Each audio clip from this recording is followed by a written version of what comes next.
Donc bonjour à tous et bienvenue dans cette vidéo qui justement n'est pas une vidéo de formation à proprement parler au moment où je l'enregistre, au moment où ce webinaire a lieu, nous sommes le 31 décembre, donc naturellement, du fait du contexte de la date, on va s'intéresser un peu aux grandes perspectives pour 2016, alors en tout cas celles qui sont envisageables, parce qu'on va voir un petit peu celles qui le sont beaucoup moins, ce qu'on appelle traditionnellement des signes noirs, CY et non pas SI, donc à l'image de l'animal. De l'animal, un signe noir littéralement est particulièrement rare, donc ça se concrétise d'un point de vue boursier, cette petite allégorie, cette petite image, par un événement complètement imprévisible, donc par définition qui ne sera pas intégré ici, et qui a des conséquences brutales sur les cours boursiers, uniquement à la baisse. En tout cas, moi, j'ai pas j'ai pas d'idée de signe noir à la hausse. Je vois pas ce qui pourrait être un contre-exemple.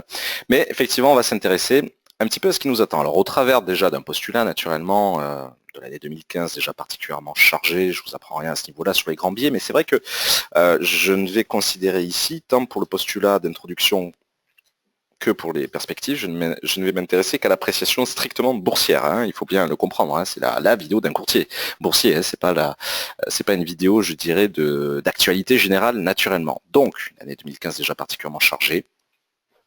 Je ne vais pas tous les citer, ce sera une liste non exhaustive, mais vous le savez, on a commencé l'année en fanfare avec l'élection d'Alexis Tsipras côté grec, puis peu de temps après, le choc de la BNS côté suisse, la fin du plancher euro-CHF. Donc, c'était le 15 janvier, ça fait de ma part, le 22, une semaine après, nous avons eu l'annonce par Mario Draghi du quantitative easing européen, de la planche à billets européenne, surtout effective à partir de février-mars, mars plutôt même. On en reparlera. Chronologiquement, quelques temps après les accords de Minsk 2 en février, aux alentours du 11-12 février, donc symbolisant potentiellement la fin des tensions en Ukraine. C'est loin d'être vérifié par la suite, mais disons que ça s'est quand même relativement calmé depuis. J'insiste sur l'Ukraine, parce que malgré tout, on pourrait se dire qu'il n'y a pas de conséquences boursières. Ça nous a mobilisé en réalité pendant 6 mois, ce dossier-là, qui plus est sur les valeurs allemandes et russes, du fait d'une proximité culturelle, géographique, économique avec l'Ukraine. Les déboires chinois, avec la bulle qui a failli exploser, ou du moins qui s'est en partie dégonflée, de mon point de vue, elle n'a pas littéralement explosé, donc sous-entendu, elle peut encore le faire. Donc c'était au courant de l'été 2015, puis suivi par le ralentissement économique du géant émergent, un contexte géopolitique de plus en plus chargé. Bien entendu, je vais reprendre un exemple qui me parle beaucoup, c'est-à-dire celui du Sukhoi russe, dont on a un peu entendu parler, mais qui en fait a constitué un petit signe noir sur les marchés, en plus évidemment d'événements beaucoup plus proches de nous, à tout point de vue, notamment ceux du 13 janvier. Nous avons eu également donc je dirais la politique monétaire au sens large. J'ai parlé de la BCE, de la BNS, la BPOC côté chinois qui a plus que jamais agi pour sauver les spéculateurs, ce qui est quand même un comble dans un pays qui se dit encore communiste. Et puis évidemment la Fed qui a marqué un petit peu la fin d'année, je dirais en relevant ses taux, ce qui était parfaitement attendu, je dirais, par l'ensemble du marché. De plus en plus, le gâteau, au niveau mondial, ne grossit plus. De plus en plus, on voit que la zone euro stagne, que les États-Unis montrent des gros signes quand même inquiétants, il faut bien le dire, hein, et effectivement les émergents ralentissent en parallèle. Donc, si le gâteau au niveau mondial ne grossit plus, si la croissance reste très faible, malgré des prévisions pour 2016 que l'on verra, qui sont aux alentours de 3,4%, mais enfin bon, c'est très contestable. Si le gâteau ne grossit plus, dès que je veux avoir une part de gâteau plus grande par rapport au trimestre ou à l'année précédente, sous-entendu par rapport effectivement une allusion directe au PIB trimestriel ou annuel, eh bien je le fais aux dépens des autres. Si je le fais aux dépens des autres, on n'est plus tout à fait dans une logique, on a un changement de modèle progressif qui part du capitalisme et qui s'assume de moins en moins pour assumer de plus en plus son côté prédatif. La prédation de plus en plus forte. Encore une fois, si le gâteau garde à peu près la même taille et que je veux une part plus grande, ça se fait aux dépens des autres. De plus en plus, l'affrontement des grands blocs est visible. On prendra quelques exemples concrets tout à l'heure, en particulier un que je trouve absolument fabuleux parce qu'il est parfaitement d'actualité. Il a toujours juste quelques jours par rapport à l'Arabie Saoudite qui se tire une balle dans le pied en espérant que cette balle ricoche dans la tête de ses amis, entre guillemets amis. Donc effectivement, on est dans un contexte de plus en plus assumé de guerre. Alors de guerre, pas forcément au sens militaire seulement. On verra la guerre des devises, on verra justement la guerre économique au sens premier du terme, guerre des banques centrales. C'est particulièrement intéressant, mais Et évidemment, c'est pas le propos le plus optimiste. Alors, on verra justement, de mon point de vue, 5 grands secteurs intéressants, malgré tout, dans la deuxième partie. Deuxième slide visuellement qui permettra quand même de voir dans quelle mesure on peut se placer à la hausse, je dirais, soutenant quelques secteurs intéressants. Bon. Petit postulat également, au niveau de 2015, quelques grands axes des taux historiquement bas, au niveau notamment des grandes banques centrales, qu'elles soient japonaises, anglaises, européennes, enfin européenne au sens zone euro, BCE, ou américaine, bien que les États-Unis aient très symboliquement, très légèrement relevé leur taux à la toute fin de l'année.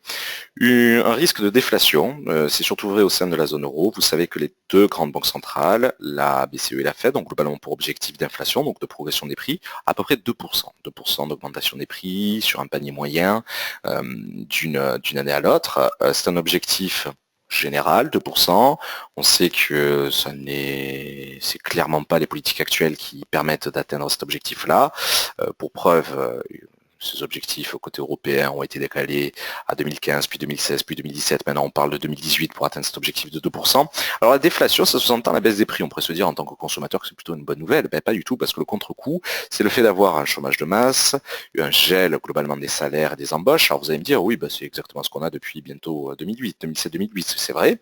Mais le fait de maintenir cette pression déflationniste, donc d'être très proche au niveau de l'inflation de 0%, voire en territoire négatif, ce qui est le cas surtout des pays périphériques de la zone euro, on pourra en reparler, eh bien, non seulement ça renforce dans le temps, mais surtout dans l'amplitude, ces biais que l'on connaît déjà de chômage de masse. Sous-entendu, effectivement, 2016 ne sera pas l'année de la grande reprise. Hein. Si la BCE nous dit que l'inflation devrait repartir correctement en fin 2017, voire 2018, bon, euh, c'est pas pour demain la fin des risques déflationnistes.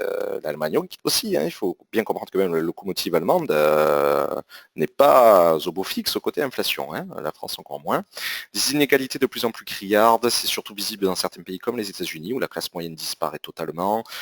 Il y a 30-40 ans, on distinguait les trois grandes classes symboliquement, classe modeste, moyenne, aisée, au travers d'un losange. Maintenant, c'est plutôt sous la forme d'un sablier avec une classe supérieure bien inférieure évidemment visuellement et en termes quantitatifs par rapport à la classe moyenne bien sûr. Explosion des inégalités totales. Une volatilité sur le marché financier qui est complètement assumée depuis décembre 2014 et depuis le quantitative easing européen essentiellement en janvier, puis validé en mars. On se souvient que mars-avril, surtout le 10-13 avril, de souvenir vendredi 10, lundi 13 avril, nous avons eu le point haut historique sur l'indice allemand, 12 400 points, une volatilité qui a été dénoncée en quelque sorte par Christine Lagarde, directrice générale du FMI, et Janet Yellen, la papesse de la Banque centrale américaine, en disant il y a 3 mois globalement que, attention, la volatilité des marchés financiers est extrême et elle risque de perdurer dans les prochains trimestres. Qui dit volatilité dit risque, et malgré tout, le risque ici n'est pas accompagné de rendements élevés, puisque au contraire, les grands indices occidentaux et surtout américains, et on reprendra cette notion de cycle mature au niveau des actions américaines, les rendements ont été plutôt faibles. On va prendre le cas le plus concret, celui du S&P 500, de l'indice des gestionnaires. Le 2 janvier 2015, je dis le 2 parce que le premier naturellement c'était férié, donc il n'y avait pas de cotation, mais les premières cotations de cette année, de 2015, globalement sur le S&P 500, de souvenir, c'était 2057 points. Bon, au moment où je parle, le S&P a clôturé l'année globalement sur ces mêmes valeurs-là, à peu de choses près, donc on est sur une année complètement flat, complètement neutre sur l'indice des gestionnaires américains, sous-entendu des rendements faibles pour peu que tel ou tel placement, tel ou tel hedge fund soit très fortement indexé notamment à cet indice qui est le référent, je dirais. Alors, c'est un peu moins vrai côté européen, et on verra justement dans quelle mesure ce sera d'autant plus intéressant d'aller surtout sur des actions européennes et japonaises et non pas américaines en 2016, du fait d'un cycle mature des actions au niveau américain, d'une politique monétaire qui se resserre au niveau de la Fed, symboliquement, et au contraire d'une politique monétaire qui devient de plus en plus accommodante, pour ne pas dire agressive, mais je reviendrai sur cette notion-là, côté européen parce qu'on a de la marge de manœuvre, et côté japonais parce que visiblement, il n'y a pas de limite. Voilà, pour le dire correctement. Géopolitique explosive, alors je pas voulu citer tous les tous les exemples, tous les cas pour 2015, parce que sinon il faudrait faire un webinaire de 4 heures. Mais je trouve que l'un des plus récents et l'un des plus marquants, et qui pourtant a été médiatisé, mais sans trop, c'est le cas du Sukhoi, donc le cas de l'avion russe qui a été abattu à proximité des frontières turques et syriennes par l'aviation turque il y a de cela à peu près 6 semaines, au moment où je parle, ce 31 décembre. C'est quand même particulièrement périlleux d'un point de vue géopolitique, sachant que la Turquie est dans l'OTAN, bien entendu la Russie n'y est pas, hein. On est sur un bloc, on va dire, globalement adverse. Donc on a une géopolitique de plus en plus explosive, avec une poudrière qui a jamais vraiment été intégrée dans les cours boursiers, c'est-à-dire celui de la poudrière de la Syrie finalement, mais avec des grands alliés, pseudo-alliés qui s'affrontent, pas avec les mêmes enjeux sur le même terrain. Enfin, c'est quand même particulièrement dangereux, sans même citer les signes noirs beaucoup plus proches de nous, je dirais, dans tous les sens du terme, comme ça a pu être le cas le 13 novembre. Donc effectivement, on a une géopolitique qui est quand même explosive, qui ajoute d'autant plus, je dirais, de volatilité très ponctuelle et très sévère au travers de ces fameux signes ou petits signes noirs, parce que c'est toujours très compliqué de définir un signe noir en termes d'amplitude, mais disons que s'il fallait s'arrêter à la définition la plus simple, ce serait un événement imprévisible qui vient très ponctuellement déstabiliser très violemment les cours, sous-entendu uniquement à la baisse. Enfin, j'ai pas d'idée en tête d'un signe noir positif. Donc bon, voilà. Donc une géopolitique qui effectivement demeure très explosive. Donc là, peu à peu, on commence à passer du postulat de 2015 à la transition de 2016, puisqu'il n'y a pas de raison, hein, encore une fois, que intuitivement, ce type de biais s'arrête avec le passage à la nouvelle année. Alors voilà, bon, le trade historiquement exceptionnel, s'il avait fallu connaître, je dirais, les développements de ces contextes, en particulier du ralentissement chinois et des politiques des banques centrales, notamment américaines, le 1er janvier 2015, le trade historiquement bon, soit été d'être long sur le dollar toute l'année, ce qui peut se concrétiser très simplement par un euro USD, par exemple, entre autres, mais un euro USD qui plonge de plus en plus vers la parité absolue, le 1 pour 1, voire en dessous. On a quelques grandes mains type Goldman Sachs qui tablent à horizon 12-18 mois sur 0,80, 0,85 pour la parité euro-USD, il faut le savoir quand même.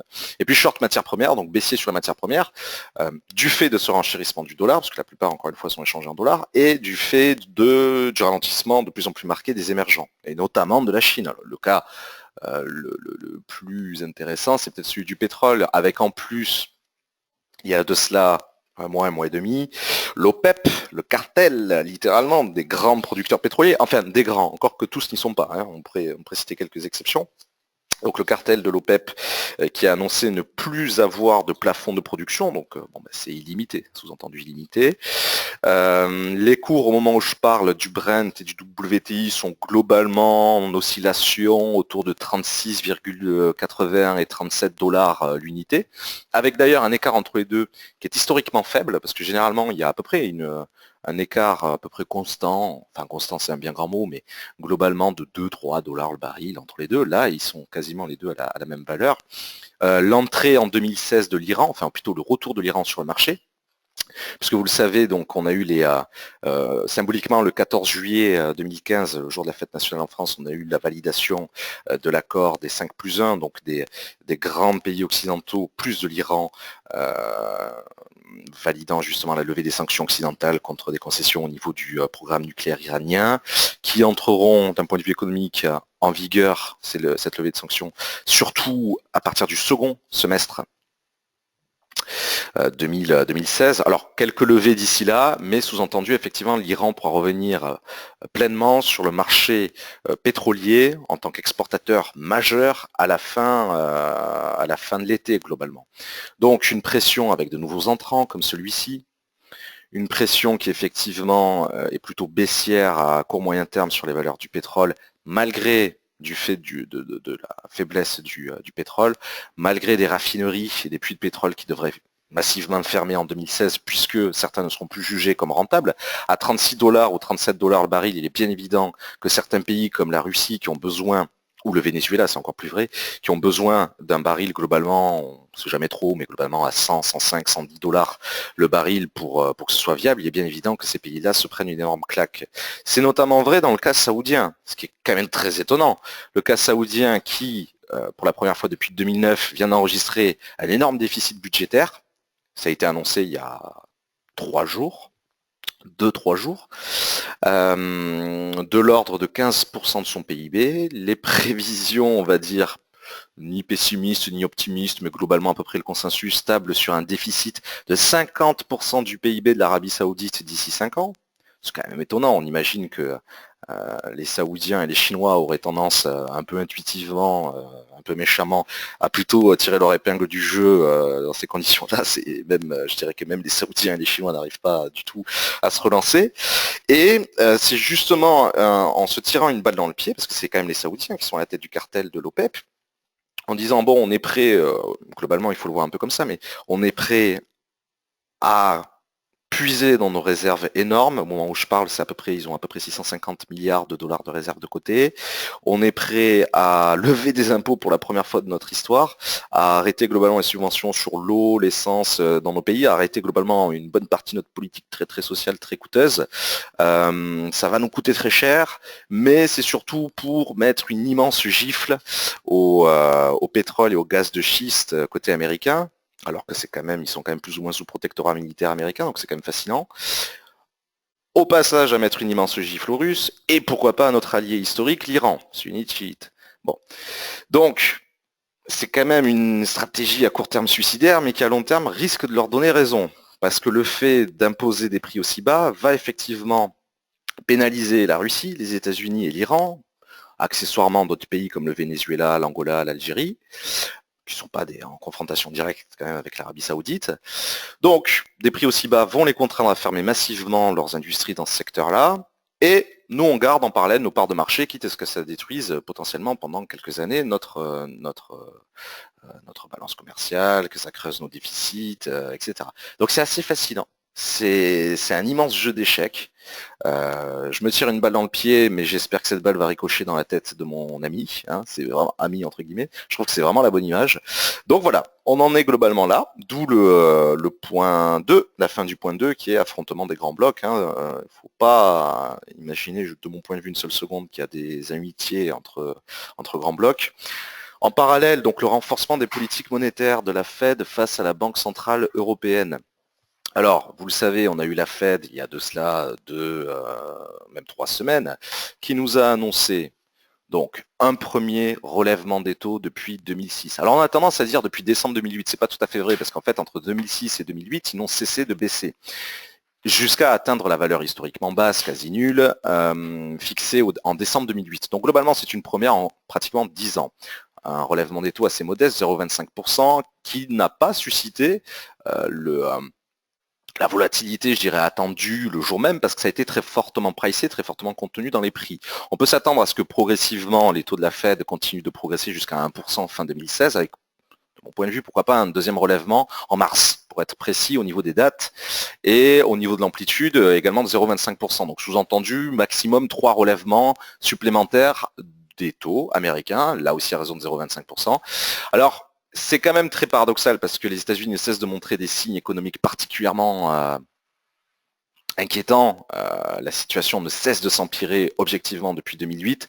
Seule l'interprétation et la comptabilité des chiffres donnent plutôt une bonne image avec un taux de chômage fictif à 5%. Mais en parallèle donc de la Fed, on a plutôt la petite sœur, la BCE, la Banque Centrale Européenne, qui elle au contraire arrive en fin de cycle mature au niveau de la Banque Centrale Japonaise et de la Banque Centrale Américaine, en commençant vraiment sa politique agressive. La planche à billets que j'ai évoquée tout à l'heure, début d'année, qui devrait se renforcer. D'ailleurs, c'est plutôt Draghi qui a provoqué pas mal de volatilité sur fin novembre, début décembre, en n'annonçant pas le renforcement de la planche à billets à raison de 15 milliards de plus, donc en passant de 60 à 75 milliards. Au moment où je parle, le 31 décembre, on est toujours à 60 milliards, mais en annonçant plutôt des demi-mesures en parallèle du fait de la pression des Allemands à ne pas trop appuyer sur la planche à billets.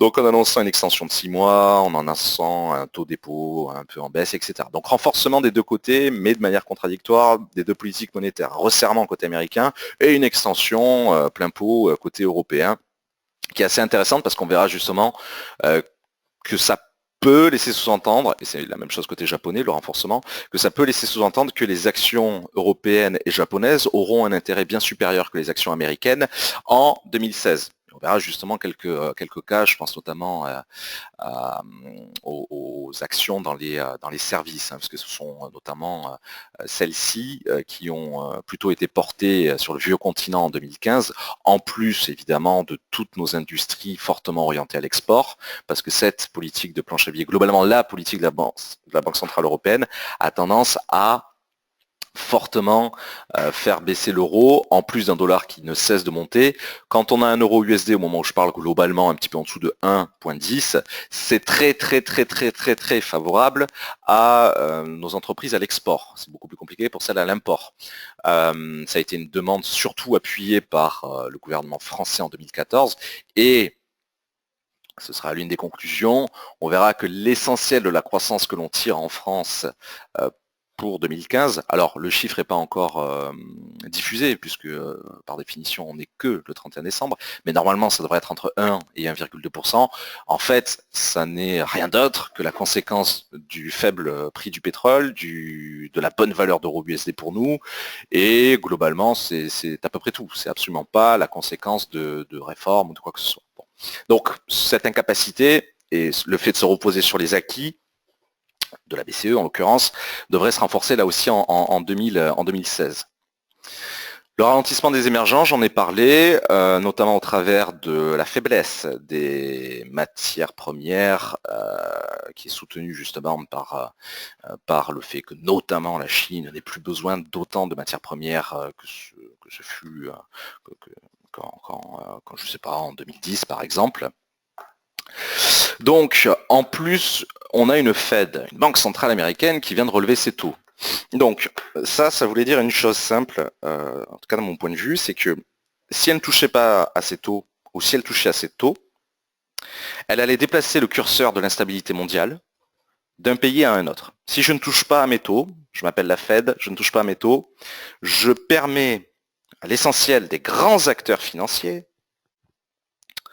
de continuer à s'endetter, à emprunter à taux quasi nul, et donc à être tenté d'investir ce même argent dans l'immobilier, dans les marchés financiers, d'où les points particulièrement élevés que l'on a pu connaître en mars et en avril notamment, et donc littéralement à créer des bulles spéculatives, comme ça peut être le cas avec les subprimes en 2008. D'ailleurs, une bulle que je vous invite, pour la petite parenthèse, à surveiller de près, c'est la bulle des prêts étudiants côté américain. On aura l'occasion d'en reparler je pense malheureusement en 2016, ou voire 2017 grand max, mais c'est quelque chose dont on n'entend pas beaucoup parler, mais la bulle des prêts étudiants aux États-Unis, potentiellement ça peut nous refaire un peu le même coup que les subprimes. Bon, petite parenthèse close.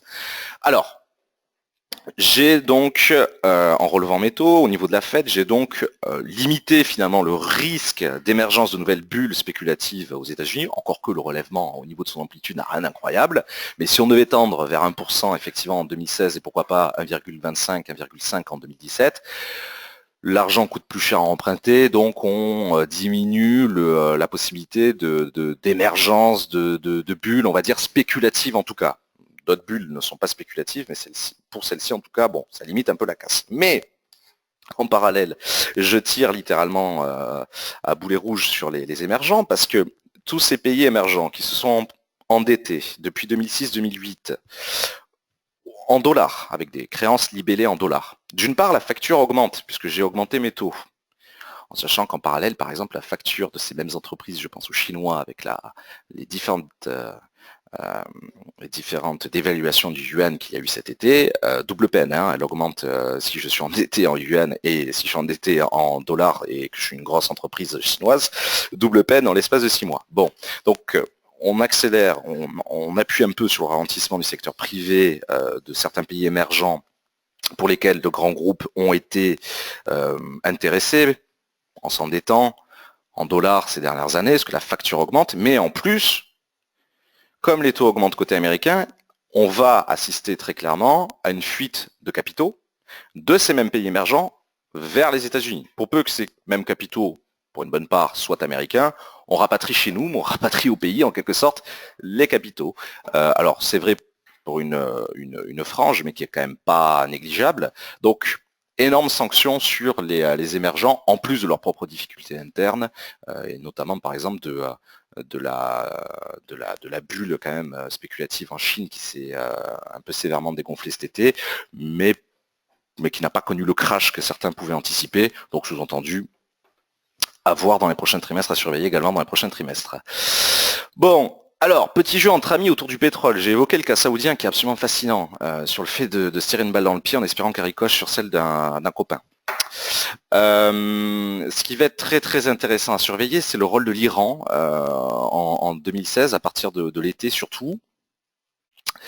Et notamment, je dirais, pour voir jusqu'où on peut baisser au niveau du prix unitaire avant que les raffineries, certaines raffineries en tout cas, certains puits, ferment massivement et donc potentiellement relancent le pétrole aux alentours peut-être de 40, 45, 50 grand max dollars l'unité fin 2016, début 2017. Mais il faudra, je pense, avant d'envisager ça, vraiment attendre l'été. Hein. On va pas faire ça dès le 1er janvier.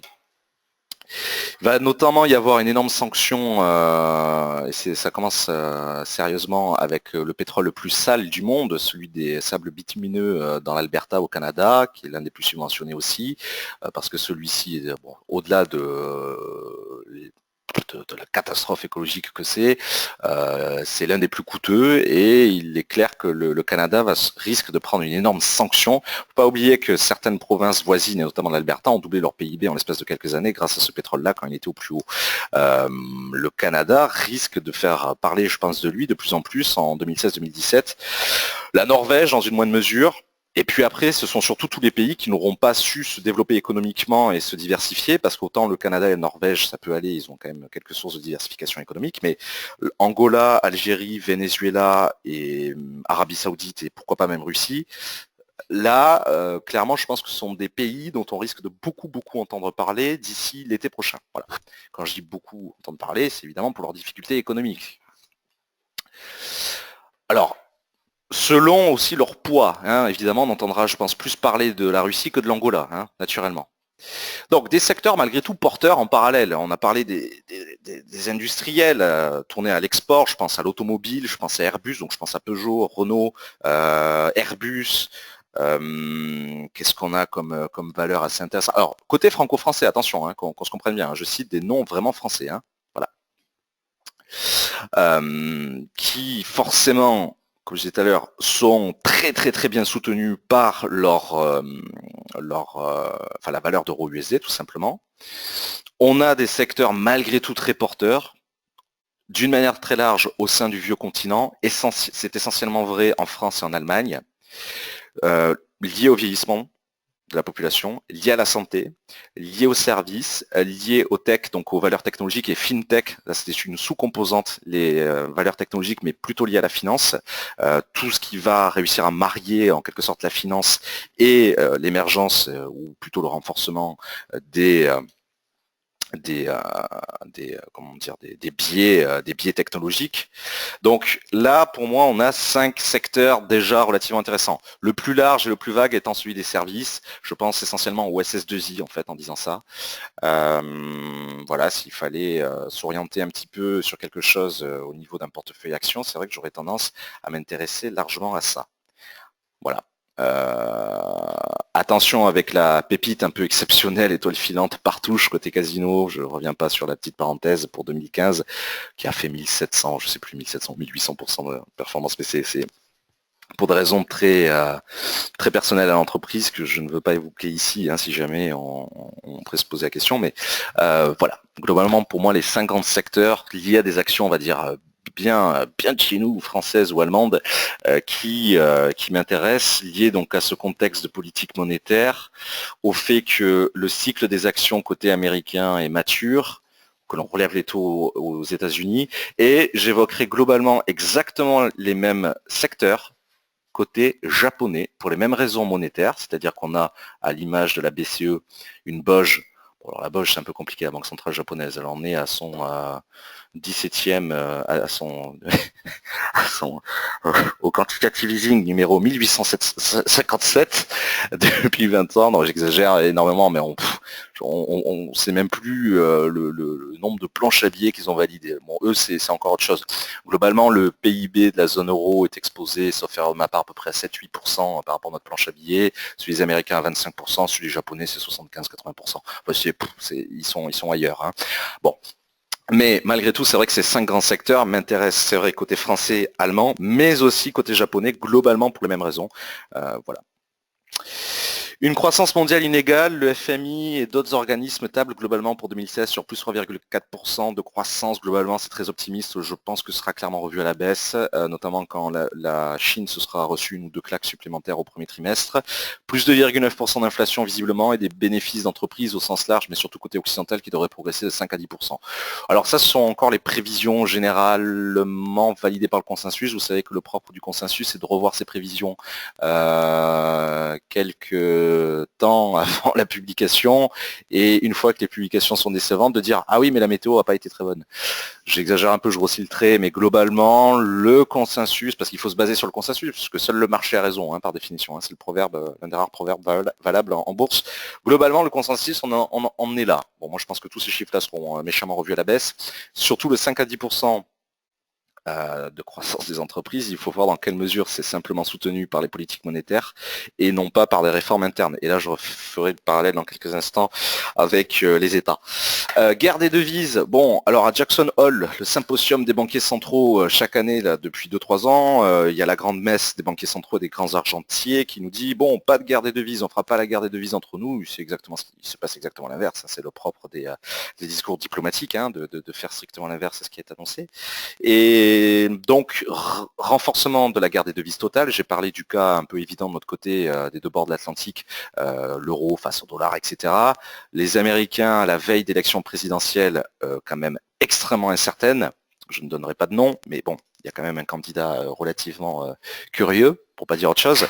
Les Américains risquent de moins en moins se laisser faire au niveau de cette même guerre des devises. Je pense malgré tout qu'elle se renforcera dans le sens de 2015 jusqu'à la fin de l'année prochaine et qu'on commencera à avoir un ajustement plutôt en fin d'année prochaine, le temps que notamment les élections américaines se passent. Et puis d'ici là, de toute manière, pas de changement du côté de Shinzo Abe, côté japonais, et Kuroda au niveau de leur idéologie qui est la suivante, c'est notre politique ne marche pas, donc on n'a qu'à appuyer encore plus fort. Si je n'arrive pas à casser un mur avec 2 coups de tête, je vais en mettre 5. C'est un peu ça l'idée. Donc globalement, guerre des devises totalement valable, renchérissement de ce biais quand même assez inquiétant, mais absolument pas assumé au niveau, je dirais, des membres du symposium, des grands argentiers et des grands banquiers centraux. Donc, volatilité supplémentaire, risque supplémentaire, attention avec le marché du Forex, plutôt peut-être privilégier les indices et matières premières. Mais on aura l'occasion de concrétiser tout ça en live trading l'an prochain. Voilà. Alors, j'ai parlé du potentiel des actions européennes et japonaises sur les 5 grands secteurs évoqués précédemment, les industriels à l'export, les technologiques et surtout les technologiques dans la finance, le vieillissement, la santé, les services. Clairement privilégier ces secteurs-là, côté européen, zone euro, au sens, voilà. Et japonais plutôt qu'américain. Les États-Unis, pour les raisons évoquées tout à l'heure au niveau monétaire, arrivent en fin de course sur un cycle mature, alors que l'Europe et le Japon, l'Europe commence à acter à peine sa politique agressive, ce qu'on appelle ultra accommodante, mais bon, disons agressive, pour pas faire de langue de bois, et le Japon devrait la renforcer. Bon, on a l'impression qu'il n'y a pas de limite côté japonais. Donc, en fait, des actions à l'image de nos pays qui devraient très légèrement se redresser, mais non pas du fait de réformes au sein des entreprises ou au sein des États, mais plutôt soutenues par ces politiques monétaires et des biais assez intéressants comme celui du pétrole. Voilà. L'absence de courage politique par rapport aux acquis de la BCE, ça c'est de plus en plus vrai. On va dire que 90% de la croissance qu'on va tirer en 2015 n'est absolument pas issue de réformes politiques, mais uniquement de la faible valeur du pétrole, de la faible valeur d'euro USD, entre autres, l'euro au sens large. C'est vrai en France, c'est vrai dans d'autres pays voisins. c'est clairement envisageable, ce renforcement également, cet acquis qui devrait se renforcer pour 2016. Alors, le dernier point, et là, un peu à l'image de la géopolitique, on entre sur un secteur, enfin pas sur un secteur, mais sur un point qui est relativement imprévisible. On a eu les déboires grecs. Que l'on a connus tout au long de cette année, à nouveau, globalement, pour synthétiser, on va dire pour la troisième fois. Mais qu'en sera-t-il du Brexit potentiel, c'est-à-dire de la sortie de la Grande-Bretagne de l'Union européenne? Le référendum doit avoir lieu avant fin 2017, mais malgré tout, ça va quand même de plus en plus à l'approche de ces dates-là. Alors, fin 2017, mais en fait, on ne sait pas exactement quand. Il n'y a pas de date concrète qui a été annoncée par David Cameron. À l'approche de cette date-là, de menaces politiques, de l'équivalent du FN là-bas, UKIP, et puis du rapprochement de Cameron, de ce genre de position, ça va certainement commencer à peser notamment sur le FTSE, sur l'indice britannique. L'Espagne, on verra bien, mais là c'est immédiat, il y a une crise politique émergente en Espagne. Mariano Rajoy, le Premier ministre conservateur, n'arrive pas à avoir de coalition parlementaire. Alors, ce propos, par contre, c'est l'un des rares propos, je pense, qui risque d'être très vite obsolète, parce que pour peu que in extremis, dans les tout prochains jours, on arrive à s'arranger, on va dire, entre grands partis en Espagne, bon, on verra bien. Mais c'est vrai que pour janvier, ça risque de peser un petit peu sur l'IBEX 35, l'indice espagnol de SPA 35, et puis pourquoi pas le retour de la Grèce. On a juste à coller un pansement provisoire, ça n'est en aucune manière une solution définitive qui a été trouvée. Preuve en est, c'est le 3e plan d'aide. Si cette logique marchait, dès le premier, ça aurait été réglé. Donc, voilà. C'est pas le contexte le plus joyeux, même bien qu'il y ait des secteurs porteurs. Mais la synthèse, c'est que c'est un contexte de plus en plus de prédation, de plus en plus guerrier. Guerrier pas forcément seulement au sens militaire, mais aussi au sens des devises. Et il faut comprendre les intérêts de chacun, de chaque grand bloc, je dirais, pour avoir une vue d'ensemble et après commencer à abattre, pourquoi pas, son analyse technique au travers des développements prévisibles ou non et des mises à jour prévisibles ou non de l'aspect fondamental, de l'aspect macroéconomique. Voilà. Mais globalement, je pense que sans trop m'avancer, ça risque d'être des grands axes vérifiés pour la plupart. Le seul, voilà, c'est pour ça que j'ai voulu finir sur ça, le seul qui peut très vite devenir obsolète, c'est l'Espagne, crise politique espagnole, voilà. Écoutez, merci à tous pour votre présence, pour avoir visionné cette vidéo. Je vous donne rendez-vous naturellement dans les autres vidéos de formation, encore que celle-ci n'est pas vraiment de formation, mais en tout cas sur nos autres vidéos. Voilà. Merci à tous et à très bientôt. Et puis, pour les connecter naturellement, je vous renouvelle tous mes vœux. À bientôt.